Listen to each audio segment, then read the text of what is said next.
Rightio, here's going. Just want to do a quick intro to the pin bar indicator. Basically, it is just identifying pin bars, which are a reversal type setup, showing resistance at a level.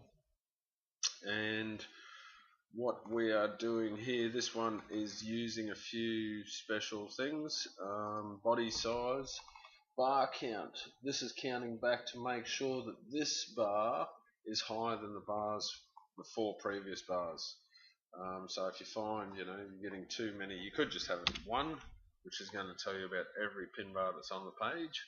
But I don't want to know about these guys. Some of these guys in here, I really want to know about the ones that are breaking new ground, as they could be a wob. So I want a bar count. I want to know now the next one. That's telling me the bar count is telling me that it's higher than the last 4 bars, right? So that's important. Now, you could take this up higher. We're on a 60-minute time frame, so say we took it to a 6-hourly. So it's got to be higher than the 6 bars. That one's a good pin bar, but it doesn't matter because it didn't break lower than the last 6 bars, so it just didn't get marked off. But this one did. And that's an important thing. That's an important event. That's an important event. So you can see the value here. Just by keep increasing this, you're just going to tighten it up. You're going to get the good ones. You're going to miss a few too. So be careful. Anyway, I'm happy with it at 4. It's a good little round number. Body size. If you have it less than 10. It is going to only display a doji style pin bar. Let's go back and find one. There is one there, and it is a doji. It has got no body in it at all.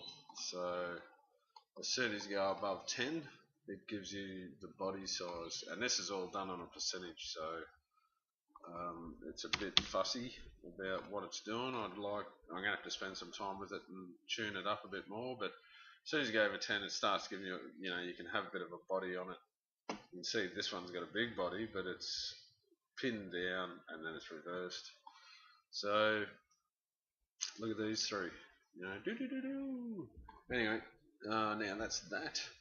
The other things you can do with this is you can turn this time period off. So for a daily chart, you'd use this time period on, and for, say we were on a 1-minute chart, you'd have this time period off. So you'd have it as false, this time period on false, and you can add your next time period. So if you're on a 1-minute chart, and we should probably do that, shouldn't we? Let's go to a 10-minute chart. So I don't want to know about these. It's a lot of false signals in here, but I'm trading off a 10-minute chart. So I want this one off, and I want this one on, and I want to know about the 60-minute ones, and I want to know about the 240-minute, and that is it. So they're the ones I want to know about. 60 minutes. So you can see here the market's really struggling. Here's a good little wink and a nod, and that's it. So it's quite a handy little thing to have. You don't have to keep your eye on both charts, but when you see this, you've sold it up here, you come down, you can see that it's starting to get supported in here. You'd be taking money. Yeah, and basically that's it. So I can move that now to so I'll go back to a 60-minute time frame. Here it is. It's bringing it to this time frame for me. There you go. There's a pin bar. There's a pin bar. Pin bar. Got the reason why I say it is because it got higher than the others. Then it closed below half of the body. So that's the requirement. Is it's higher than the previous 4 bars, and it closed below the halfway mark. And preferably, I think that's it. So yeah, there you go. Righto, well that's about it. I hope you enjoy it, and I hope it makes you a lot of money. If you had it on it, you might have to have this off. Trending period, time period on false. So we do not want these. We only want the current time period. It says now. Once you've got this, you could apply it to a daily chart. So I could change this to a daily chart, and that'll be fine. That'll just work for me.